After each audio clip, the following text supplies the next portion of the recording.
নাহনু আহলুস সুন্নাতি ওয়াল জামাতি, জান্নাতি দল হলো আহলুস সুন্নাহ ওয়াল জামাত।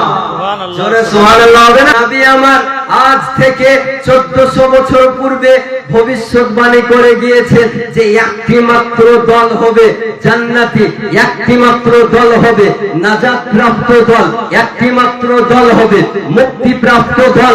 মক্কা মদিনার ইমাম মোল্লা আলী কারি রহমাতুল্লাহ আলাইহি মিশকাতের সারা মিরকাতের মধ্যে তিনি উল্লেখ করতেছেন এ আহলুস সুন্নাহ ওয়াল জামাত ব্যতি রেখে এ যত রকমের আপনি দল দেখছেন, নতুন নতুন দল, নতুন নতুন পথ, নতুন নতুন মত, এরা সকলে জাহান্নামী। এদের দলে যাওয়া মানে কোথায় যাওয়া? জোরে বলেন, জাহান্নামে যাওয়া। তাহলে এদের দলে যাওয়া যাবে? এই জোরে বলেন না, এদের দলে যাওয়া যাবে না।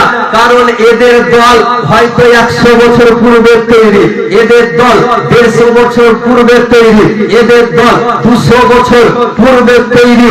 200 বছরের পরে এদের দলের নাম খুঁজে পাওয়া যায় না, এদের মতের নাম খুঁজে পাওয়া যায় না। কিন্তু সুন্নি হানাফি মুসলমান কুরবান চান আহলুস সুন্নাহ ওয়াল জামাতের ব্যক্তি হয়ে আপনি গর্ব করেন যে নামটি আজ থেকে 1400 বছর পূর্বে আমার শাহনশাহ জীবিকা মাদানী কে তাজদার আহমদে মুখতার নবিयों का सरदार दोनों आलम का मालिक मुख्तार पैगंबर মদিনা ধরती থেকে এই নামটি দিয়ে গিয়েছেন যে আহলুস সুন্নাহ ওয়াল জামাত হলো জান্নাতি দল।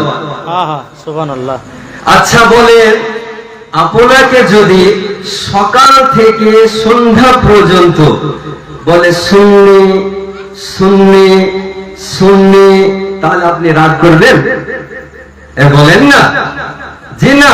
আমাকে যদি কেউ বলে কি নাজির সুন্নি, নাজির সুন্নি, তা আলহামদুলিল্লাহ আমার পকেটে যদি 10 টাকা থাকে তো ওই ব্যক্তিকে বের করে আমি চায়ের স্টলে চা খাওয়াবো।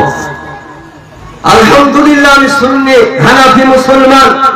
কিন্তু ওই ব্যক্তি, ওই দলের নাম যদি আপনি একবার নিয়ে নেন তাহলে এদের গায়ে অ্যালার্জি বেরিয়ে যায়, এদের গায়ে অ্যালার্জি তৈরি হয়ে যায়। যার নামটা শোনায় বরদাস্ত করতে পারে না, যার নামটা নেওয়ায় সহ্য করতে পারে না, তাহলে এই দলের মধ্যে ভেজাল আছে, জানতে হবে নাকি গো?